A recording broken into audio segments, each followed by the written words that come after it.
दोस्तों, ये रिश्ता क्या कहलाता है कि आज के एपिसोड की शुरुआत होती है अबीरा से, जो आरती की थाल लेकर होती है। वो हमें फ्लैशबैक में बताती है कि वो आखिर यहाँ क्यों आई है, जहाँ पर वो डिस्कस करती है तान्या और आर्यन से कि कैसे जो फुटेज थी वो डिलीट हो चुकी है। पर फिर उसे याद आता है कि ड्राइवर ने उसकी जितनी भी फुटेजेस थी वो सारे मेहर के फ़ोन में ट्रांसफ़र कर दी है। जिसे याद आते साथ ही वो बताती है, तो वहाँ पे आर्यन पूछता है कि अभी हम क्या करने वाले हैं। तो वहाँ पर वो कहती है कि कुछ नहीं, मैं तुम्हारी शादी अटेंड करने वाली हूँ। तान्या भी परेशान होती है कि शादी अटेंड करना तो ठीक है, पर मेहर से उसका फ़ोन लेना इज़ इम्पॉसिबल। जहाँ पर वो कहती है कि इम्पॉसिबल है पर पॉसिबल भी तो है, हम ट्राई करके देख सकते हैं। जहाँ आरती की थाल अबीरा के हाथ में देखकर विद्या चिढ़कर कहती है कि ये आखिर यहाँ पे क्या कर रही है, इसका रिश्ता ना हमसे है ना आपसे है, तो आप इसको आखिर यहाँ पे क्यों लाए हो, हम ये तो हमारी अपमान हो गया। यहाँ पर वो ये सब ये नहीं कर सकती, अगर आपको कोई दूसरा चाहिए तो दूसरे के इससे आरती थाल जो है वो करा लो। जहाँ दमयंती जी कहती है कि दिशा इसे अपनी बड़ी बहन मानती है, तो उस नाते से वो यहाँ पर आई है और उस नाते से ही वो उसके फ़र्ज़ जो है वो निभा रही है। आपको अगर कोई एतराज़ है तो उसके लिए माफ़ी, पर ऐसा तो नहीं हो सकता। जहाँ पर दिशा की मम्मी कहती है कि एक ये कैसा अपमान हुआ आपका, आपका तो अपमान हुआ नहीं, आपका आरती का थाल दे तो रहे, आपको आरती जो उतारनी है वो दे तो रहे हैं। पर वहाँ पे विद्या कहती है कि नहीं, ये हमारा अपमान है, मैं मेरी आरती इससे नहीं करवाऊंगी। जहाँ पर विद्या की बात टालकर जल्दी से हमारी दादी सा कहती है कि जिसे नहीं करवानी है आरती वो घर जा सकता है, तुम करो बेटी, तुम्हारी आरती करो। जहाँ पे दमयंती जी भी उनको थैंक यू बोलती है। अब अबीरा जो है वो एक एक करके सबकी आरती जो है वो उतारने लग जाती है, जहाँ पर सब लोग बहुत ज़्यादा खुश हो जाते हैं फाइनली कि शायद अबीरा जो है वो शादी में आ तो पाई। जहाँ दूसरी तरफ तान्या जो है वो भी बहुत ज़्यादा खुश हो जाती है, पर मायरा उसे देखकर और रोने लग जाती है। विद्या को तो बहुत चिढ़ और गुस्सा आ रहा होता है, पर विद्या क्या करती है ना, जाती है अरमान को लेके आती है और अरमान के साथ मेहर को लेके आकर अबीरा को कहती है कि ये मेरे बेटा और मेरे होने वाली बहू की जो है ना वो आरती जो है वो अच्छे से निकालना। उसके बाद उसकी नज़र पड़ती है मायरों पे। अब वो मायरा को भी लाती है और कहती है कि इसकी भी नज़र जो है ना वो उतार देना। जहाँ पे मेहर कहती है कि हाँ, हमारी पूरी फैमिली की नज़र जो है वो उतार दो और साथ ही में हमारा जो है वो आरती की थाल से आरती भी कर दो। जहाँ पे अबीरा क्या दिमाग लगाती है, अबीरा सिर्फ अरमान और मायरा की आरती उतारती है, उन्हीं को टीका लगाती है और मेहर को तो वैसा ही रख देती है। जिसे देखकर जो मेहर है वो थोड़ी गुस्सा हो जाती है। जहाँ पर टीका लगाने के वक्त मायरा जो है वो पीछे जाने वाली होती है, पर वहाँ पर टीका जो है वो उसे लगा देती है। जहाँ पर अब रस्म पूरी हो जाती, जहाँ आर्यन को एक कुर्सी पे बिठाया जाता है क्योंकि वो दूल्हे राजा है, पर वो खुद खड़ा होकर कहता है कि ऐसा क्यों, आप लोग सब मुझसे बड़े हो, आप लोग सब बैठो ना, ऐसा बहुत अजीब लग रहा है। जहाँ पर लोग कहते हैं कि अरे नहीं, आज तुम्हारा दिन है, तुम बैठो। उसकी आरती की जाती है। वहाँ पर दूसरी तरफ विद्या को मेहर क्या कहती है कि आपको टेंशन लेने की ज़रूरत नहीं है कि अबीरा ने मेरी आरती नहीं उतारी है करके। जहाँ पे विद्या कहती है कि तू ना अरमान पे नज़र रखना, और अगर वो उसके पास भी आए ना तो याद रखना उन दोनों के बीच में आ जाना और उन दोनों को अलग कर देना, क्योंकि अब अरमान तेरा है। जहाँ पर ये बोलने के बाद वो वहाँ से निकल जाती है, तो माधव जी आकर कहते हैं कि तुम्हें हर परंपरा में कलेश करना ज़रूरी है क्या। जहाँ विद्या कहती कि अब मैंने क्या कर दिया, तो वहाँ पे माधव जी कहते हैं कि हर बार ना तुम्हारा यही नाटक रहता है, इससे अच्छा तो तुम शांत नहीं रह सकती, कभी भी एंजॉय नहीं कर सकती आर्यन की शादी। जहाँ पर जो विद्या है वो कहती है कि मैं अबीरा को वापस से अरमान पे कब्जा करने नहीं देने वाली। जहाँ दूसरी तरफ अबीरा जल्दी से आके मायरू को जो है वो वहाँ से लेके चली जाती है, और वहाँ पर ही जब विद्या रोकने की कोशिश करती है तो तान्या जल्दी से उसे रोक लेती है। जहाँ पर अब हमारी मायरू जो है वो कहती है कि मुझे आपसे कोई भी बात नहीं करना। तभी अचानक से अबीरा कहती है कि ठीक है, बात मत करो, पर मेरा गिफ्ट कैसा लगा ये तो बता दो। जहाँ पे वो कहते हैं कि कौन सा गिफ्ट, मुझे कोई गिफ्ट नहीं मिला। जहाँ पे अबीरा बताती है कि वो बॉक्स जिसमें तुम्हारी बचपन की पूरी यादें हैं, वो बॉक्स जो है वो मैंने रखा है ना समेट कर, वो बॉक्स में तुम्हें कह रही हूँ। जहाँ पर वो कहती है कि वो बॉक्स तो मुझे मेहर आंटी ने दी है, आप हर बात क्रेडिट लेने के बाद तो मत ही करो। जहाँ पर अबीरा उसे समझाती है कि नहीं, ये गलत बात है, वो बॉक्स तुझे मेहर आंटी ने दी, ऐसा कहा क्या, मेहर आंटी ने वो बॉक्स नहीं दी है। उस फोटो में मेरे बेबी के चबी चबी चीक्स दिख रहे हैं जो बर्थडे पार्टी में गई थी, और वो तुम्हें झुमका याद है जहाँ पे तुमने एक बर्थडे पार्टी में जाके पहना था, और वहाँ पर ना मुझे ना तुम्हारी पेंसिल भी मिली, वो पेंसिल ना जो तुम कहती थी कि मम्मी 14+15 कैसा होता है, मुझे वो समझना नहीं आ रहा है, ये वाली जो पेंसिल है ना वो भी मैंने अभी तक तुम्हारी संभाल के रखी थी। ये सारी यादें ना मैंने संभाल के रखी थी। मैंने सोचा था कि कोई एक ही याद तुम्हें दूँ, पर फिर मैंने सोचा कि एक-एक करके तुम्हारी सारी ही यादें मैं तुम्हें दे देती हूँ। कम से कम तुम्हें मुझ पे थोड़ा-सा भरोसा तो होगा। मेहर आंटी ने तुमसे झूठ बोला है बेटा, प्लीज़ अभी तो मेरी बात का यकीन कर लो। जहाँ मेहर ने कहा था कि उसे ये यादें जो है वो समेट के रखी है, जहाँ पे अबीरा आस लगाती है मायरा से कि वो इस बात को मान लेंगी, जहाँ पे मायरा का भी ऐसा लगता है कि वो मान तो लेगी बात को, पर फिर बीच में वो कहती है कि नहीं, मैं आपकी बात कभी नहीं मानने जहाँ वाली। दूसरी तरफ मेहर अरमान के पास जाकर उसे अंदर इनवाइट करने की कोशिश करती है। वो कहती है कि सब लोग मुझे कॉन्ग्रेचुलेट कर रहे हैं और मैं अकेली वो कॉन्ग्रेचुलेशंस सुन कर ना थक चुकी हूँ, प्लीज़ तुम अंदर चलो। जहाँ पे अरमान उससे प्यार से बोलता है कि प्लीज़ तुम अंदर जाओ, मुझे कुछ काम है, मुझे थोड़ा डील वगैरह का काम करना है। जहाँ पर वो कहती है कि क्या इतना ज़्यादा इंपॉर्टेंट है, होने वाली बीवी की बात माननी चाहिए। तभी अरमान के हाथ में जो ग्लास रहता है वो नीचे पटक के कहता है कि तुम्हें समझ नहीं आ रहा है कि एक बार तुम यहाँ से चली जाओ, तुम मेरी वाइफ जो है ना अभी तक बनी नहीं हो, और मायरा की माँ भी बनना बंद करो क्योंकि तुम नहीं बन पाओगी। ये जो तुम कर रही हो ना ये बिल्कुल गलत है। वो जाती है, मेहर उससे बहुत गुस्सा आ रहा होता है कि तभी अरमान ने सॉरी बोल दिया होता है, जिसकी वजह से वो पलट के कहती है कि ये गलती तुम्हारी नहीं है, ये गलती जो है ना वो अबीरा की है। ये सब जो कुछ भी हो रहा है ना अबीरा की वजह से हो रहा है। अबीरा इस पार्टी में है ना, इस शादी में है, इसी की वजह से तुम जो है वो बहुत ज़्यादा टेंशन में हो, है ना।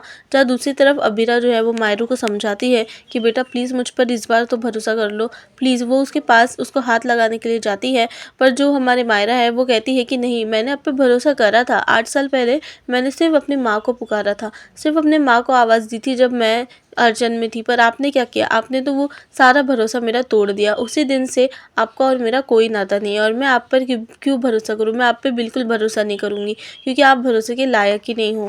जहाँ दूसरी तरफ रस्में जो है वो शुरू हो जाती है। फिर से दमयंती जी आकर कहती है कि रुको, शादी की शुरुआत होने से पहले एक रस्म तो बाकी है, और वो रस्म होती है जो दूल्हे के फादर होते हैं उसे दूल्हे के पैर धोना होता है, जहाँ पे दिशा जो है वो भी ये चुपके से देख रही होती है। अब ये जो रस्म है ना, इसमें सब लोग बहुत ज़्यादा ना बोल देते हैं कि ऐसा तो हो नहीं सकता। जहाँ पे आर्यन कहता है कि मैं अपने पाँव आपसे नहीं धुलवा सकता, आप मुझसे बड़े हो, हम तो आपका आशीर्वाद लेते हैं, तो ये रस्म तो कोई मायने नहीं रखती। जहाँ पे दमयंती जी कहती है कि नहीं, ये तो परंपरा है, हमारे पूर्वजों से काल से ये परंपरा जो है वो चलती आ रही है, हमने आपकी इतनी सारी बात मानी, आप हमारी ये एक प्रथा को मान लीजिए। जहाँ पे वो कहते हैं, और वहाँ पर नकुल जी कहते हैं कि आर्यन प्लीज पैर दो, पर तभी अरमान और अभीरा टाइम पर आकर उन्हें समझाते हैं, जहाँ दोनों भी समझाते हैं कि परंपरा जो है ना वो बहुत ज़्यादा पुरानी हो चुकी है, अभी इस ज़माने में वो परंपरा निभाने वाले लोग तो नहीं है। जहाँ पे दमयंती जी कहती है कि परंपरा के साथ हम ऐसा नहीं कर सकते, प्लीज़ ऐसा मत करो, मेरी बात मानो। पर अरमान कहता है कि नहीं, आप देखो ना, ये जो है वो अपनी बेटी की शादी भी एंजॉय नहीं कर पा रहे। नकुल जी जब से आए हैं तब से ये कैसा है, वो सजावट कैसी है, खाने का बंदोबस्त हुआ कि नहीं, यही सब देख रहे हैं। जिस बेटी को उन्होंने लाड प्यार से बड़ा किया है, उन्हें एजुकेशन दी है, उसे संभाला है, उस बेटी के लिए तो ये कुछ कर ही नहीं रहे, उसकी बेटी के लिए टाइम स्पेंड ही नहीं कर रहे अपनी बेटी के साथ। ये तो गलत बात है ना। और वैसे भी नकुल जी आप बड़े हैं, और ये परंपरा जो किसी भी मायने नहीं रखती है, ये परंपरा को हमें मोड़ देनी चाहिए, हमें ये परंपरा को रोक देनी चाहिए। जहाँ पे अरमान कहता है कि आर्यन तुझे अब इनका ध्यान रखना है, इनके बदले एक काम कर, तू इनके पैर धो ले। जहाँ पर हमारी दादी सा कहती है कि परंपरा अपनी जगह है, पर आप हमारी ये बात मान लीजिए, हमारी आपसे विनती है। ऐसा कहते साथ ही जो दमयंती जी है वो कहती है कि ठीक है, अगर आपकी यही मर्जी है तो ठीक है, हम ये रस्म भी नहीं करेंगे। जहाँ पर आर्यन को पैर धोने के लिए नकुल जी के वो कहते हैं, तो आर्यन कहता है कि हाँ हाँ ज़रूर, मैं तो करूँगा ही। ये बात अरमान कहता है। इन दोनों के कोऑर्डिनेशन देखकर सभी लोग बहुत ज़्यादा हैरान हो जाते हैं। जहाँ पर इनके कोऑर्डिनेशन की वजह से नकुल जो है वो जल्दी से बैठ जाते हैं, और आर्यन जो है वो उनकी पैर धुलाई की रस्म करता है। जहाँ दमयंती जी का ये कहना होता है कि ऐसा करने से जो है वो गलत हो जाएगा, नेगेटिव इम्पैक्ट पड़ेगा, पर ऐसा कुछ पड़ता नहीं है।